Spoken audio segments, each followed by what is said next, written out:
Tapos connected. Na-next na sa akin video. Na-connected daw. May nakasilip doon sa last video ko. Ito guys, yung last video ko. Ano siya, nasa kami doon. Parang daw may dumungal daw lang doon. Parang may nakatayo doon sa gilid. Di wala naman ako makita. Sabi lang daw, kasi may nagsasabi na, uy, parang may nakatapat doon sa iyo.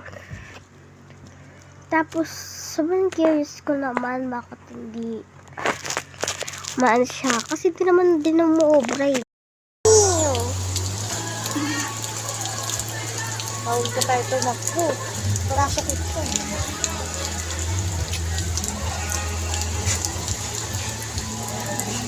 Ay. Hintayin mo ako dyan.